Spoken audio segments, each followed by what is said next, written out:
સત્તાની ચમક વચ્ચે જે નિર્ભય અવાજ સતત પ્રશ્ન પૂછતો રહ્યો તેની વાત અહીંથી શરૂ થાય છે. આઝમ ખાન. ફેક્ટ 1. 14 ઓગસ્ટ 1948ના રોજ ઉત્તર પ્રદેશના રામપુરમાં જન્મેલા આઝમ ખાનનું બાળપણ સામાજિક અને રાજકીય ચર્ચાઓ વચ્ચે વીત્યું, જેના કારણે તેમના વિચારો શરૂઆતથી જ તીખા બન્યા. ફેક્ટ 2. અલીગઢ મુસ્લિમ યુનિવર્સિટીમાંથી શિક્ષણ દરમિયાન તેમણે વિદ્યાર્થી રાજકારણ, ઇતિહાસ અને વિચારધારાનો ઊંડો અભ્યાસ કર્યો, જે તેમની વક્તૃત્વ શૈલીમાં સ્પષ્ટ દેખાય છે. ફેક્ટ 3. તેઓ સપાના સ્થાપના વખતના સભ્ય છે.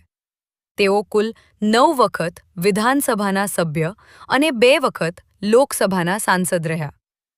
ઉત્તર પ્રદેશ સરકારમાં નગર વિકાસ, અલ્પસંખ્યક કલ્યાણ, વક્ફ અને હજ જેવા મહત્વપૂર્ણ મંત્રાલયો સંભાળ્યા. ફેક્ટ 4. તેમણે પોતાની કોઈ મિલકત નથી વસાવી. તેમણે રામપુરમાં મુહમ્મદ અલી જૌહર યુનિવર્સિટીની સ્થાપના કરી, જે તેમના માટે માત્ર સંસ્થા નહીં, પરંતુ શિક્ષણ દ્વારા સમાજને મજબૂત કરવાની વિચારધારાનું પ્રતીક છે. ફેક્ટ 5. તેમના પર 80થી વધુ કેસ નોંધાયા હોવાનું કહેવાય છે, જેમાંથી અનેક મામલાઓમાં તેમને જામીન મળી ચૂક્યા છે. અંતે, આઝમ ખાનની રાજનીતિ બતાવે છે કે વિવાદોની વચ્ચે પણ કેટલાક અવાજો ઝૂકતા નથી.